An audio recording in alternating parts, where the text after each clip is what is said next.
Hello students. आज हम Newton's laws of motion में motion of the connected bodies देखेंगे। बेसिकली कि इस तरीके का क्वेश्चन आएगा तो हम उसको कैसे सॉल्व करते हैं। जैसे मान लीजिए हमारे पास कोई ब्लॉक है जिसका मास एक m1 है, दूसरे ब्लॉक का मास कितना है m2। तो हमसे जो रिक्वायरमेंट है वो बेसिकली पूछा है क्या कि find the force exerted by m1 on m2 और m2 ऑन m1। तो बेसिकली जो रिक्वायरमेंट है वो है नॉर्मल रिएक्शन फोर्स जानना चाह रहा है वो कि जो m1 ने m2 पे लगाया m2 ने m1 पे लगाया। तो इस पे बेसिकली वो कैसे होगा, तो सबसे पहले उसके लिए उसने एक F फोर्स दिया, एक्सटर्नल फोर्स बाहर से। तो मान के चले अपन के सरफेस पर रखा है तो नीचे की तरफ कितना लगाएगा m1g, यहाँ पे इसके ऊपर की तरफ लगेगा नॉर्मल m1, यहाँ पे नीचे की तरफ लगेगा m2g, तो ऊपर की तरफ पे नॉर्मल लगेगा n2। तो अब हमें जब भी यहाँ पे नॉर्मल निकालना हो बेसिकली तो करना कुछ नहीं बेटा, आराम से अपन क्या करेंगे कि इस इंटरफेस पे जाके जहां दोनों ब्लॉक आपस में कनेक्ट है वहां पे दो पैरेलल लाइन खींच दो। तो दो पैरेलल लाइन जब अपन खींच देंगे तो वो आगे वाले पे नॉर्मल लगेगा आगे और पीछे वाले पे पीछे। तो इसको मैं कह सकता हूँ normal reaction on one due to two, और इसको अपन बोल सकते हैं normal reaction on two due to one. अब हमें क्या करना है कि इसका फ्री बॉडी डायग्राम बनाना है। क्या बनाना है? Free body diagram. तो फ्री बॉडी डायग्राम बनाने के लिए मैं एक m1 को एक पॉइंट मास मान के बेसिकली दिखाऊंगा। तो ये हो जाएगा m1g, इस पे आगे की तरफ हो जाएगा फोर्स F और ये पीछे की तरफ m1 पे फोर्स होगा n12 और ऊपर की तरफ होगा n1। अब फोर्स बेसिकली ब्लॉक जब किसी सरफेस पर रखा है तो ब्लॉक y में तो चल नहीं सकता, तो x डायरेक्शन में मूव करेगा। तो अपन जानते हैं कि F नेट बराबर mass into acceleration. F net होता है क्या? Mass into acceleration. एकमात्र मंत्र of this chapter is F net बराबर मास। तो बेसिकली अपन अब क्या करेंगे, तो जिधर की तरफ फोर्स ज्यादा होगा, जिधर मोशन होगा उस वाले फोर्स को अपन बड़ा मान लेंगे। तो अपन लिख लेंगे F माइनस ये है n12। तो n12 इज इक्वल टू इसका मास कितना है इस वाले ब्लॉक का m1, तो हो गया m1 into a, equation number 1। वैसे अगर मैं दूसरे वाले ब्लॉक का जब एफबीडी बनाऊंगा तो दूसरे वाले ब्लॉक के लिए एफबीडी में नीचे की तरफ इसको पॉइंट मास मान लूंगा m2, तो नीचे की तरफ m2g, ऊपर की तरफ n2 और आगे की तरफ इसमें फोर्स हो जाएगा n21। यही चीज मैं यहां पे लगाऊंगा F नेट बराबर मास, तो यहां से इक्वेशन आएगा n21 F नेट। इस पे नेट फोर्स किससे क्या है? Normal reaction. तो n21 बराबर कितना आ गया अपना m2 इंटू a। अगर हम दोनों इक्वेशन को ऐड कर दें, एडिंग इक्वेशन 1 एंड 2, जब दोनों को अपन ऐड करेंगे तो ये नेगेटिव और ये पॉजिटिव दोनों कैंसिल आउट हो जाएंगे। तो यहाँ पे क्या बचेगा? F is equal to m1a plus m2a, और a अगर यहां से कॉमन ले ले तो F इज इक्वल टू हो जाएगा m1 plus m2 into a, और एक्सेलरेशन की वैल्यू आएगी बेटा F divided by m1 plus m2।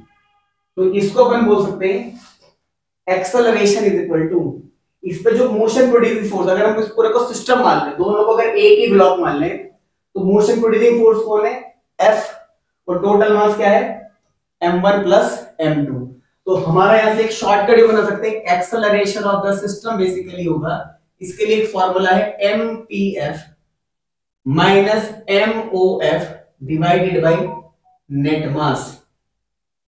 तो अगर मैं इस पूरे को एक सिस्टम मान लूं बेसिकली, तो मुझे दिखाई दे रहा है यहाँ पे क्या एक्सेलरेशन सिस्टम पर निकाल ले भाई। तो मोशन कौन प्रोड्यूस कर रहा है? एमपीएफ बोले तो मोशन प्रोड्यूसिंग फोर्स, तो कितना है? एफ है। किसी ने रोका नहीं रोका तो ये कितना हो गया? 0। टोटल मास हो गया m1 प्लस m2। तो हम इसमें इक्वेशन बनाने से बच जाएंगे। तो एक्सेलरेशन सिस्टम बेसिकली हो जाएगा F divided by m1 plus m2। अब बेटा मैं आपको इसका एप्लीकेशन सिखाता हूं किसी क्वेश्चन के थ्रू। किसी क्वेश्चन में अगर ऐसा होगा तो अपन इसको कैसे फास्ट कैलकुलेट कर सकते हैं बहुत जल्दी से, कि अपन एफबीडी का मतलब अपना काम बन जाए। तो कैसे होगा? मान लो ये जो दो ब्लॉक है जो हमने दिए यहाँ पे, इनका मैं मास अज्यूम कर लेता हूं। मान लो ये है 3 kg और ये कितना है 2 kg, इस पर फोर्स लगा दिया हमने लेट्स से 15 न्यूटन। कितना लगा दिया? 15। तो अगर मैं 15 न्यूटन का फोर्स लगा दिया तो इस पर नेट फोर्स अगर मैं देख रहा हूं तो कितना लग रहा है? 15 न्यूटन। सामने से कोई रोक नहीं रहा है, तो अगर मैं वही फॉर्मूला यूज करूं, एक्सेलरेशन ऑफ द सिस्टम, मतलब दोनों एक ही एक्सेलरेशन के साथ चलेंगे, तो मोशन प्रोड्यूसिंग फोर्स कितना है? 15। कोई ऑपोजिंग नहीं है तो 0 कर दो। टोटल मास कितना हो गया? 3 + 2 5। तो एक्सेलरेशन ऑफ द सिस्टम कितना आ गया बेटा? That is equal to 3 metre per second square. अब मुझे अगर यहां का नॉर्मल जानना होता तो मैं लिख सकता हूं इसको normal reaction on 2 due to 3, और इधर हो जाएगा normal reaction on 3 due to 2। तो इस वाले 2 kg को कौन चला रहा है? ये वाला नॉर्मल। तो हम लिख सकते हैं बेसिकली कोई भी फॉर्मूला F फोर्स बराबर क्या होता है? Mass into acceleration. तो N23 बराबर कितना हो गया? मास कितना है इसका? 2 kg और एक्सेलरेशन ऑफ सिस्टम कितना है? 3। तो N23 की वैल्यू कितनी आ गई? 6 न्यूटन। और अगर अपन किसी कंपटीशन बैठे हैं, अगर मान लो नीट के एग्जाम के अंदर अपन बैठे हैं, हम इतना भी ना करें फिर भी इसका आंसर निकाला जा सकता है। मैं आपको वो भी सिखाना चाहता हूं।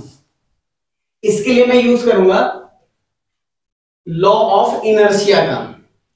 लॉ ऑफ इनर्शिया ये कहता है कि किसी भी बॉडी को चलाने के लिए inertia is directly proportional to mass होता है बेसिकली। तो जितना ज्यादा मास होगा उतने ज्यादा फोर्स की जरूरत पड़ेगी। तो मुझे सिस्टम में दिखाई दे रहा है बेसिकली कि टोटल मास हमारा कितना है? 5 kg। तो मैं सीधा कह सकता हूं यूनिटरी मेथड के थ्रू कि 5 kg को चलाने के लिए 15 न्यूटन की रिक्वायरमेंट है। तो 1 kg के लिए कितने की रिक्वायरमेंट हुई? 15 divided by 5 that is equal to 3 newton. तो फिर 2 kg के लिए कितने की रिक्वायरमेंट हो जाएगी? 2 × 3 that is equal to 6 Newton.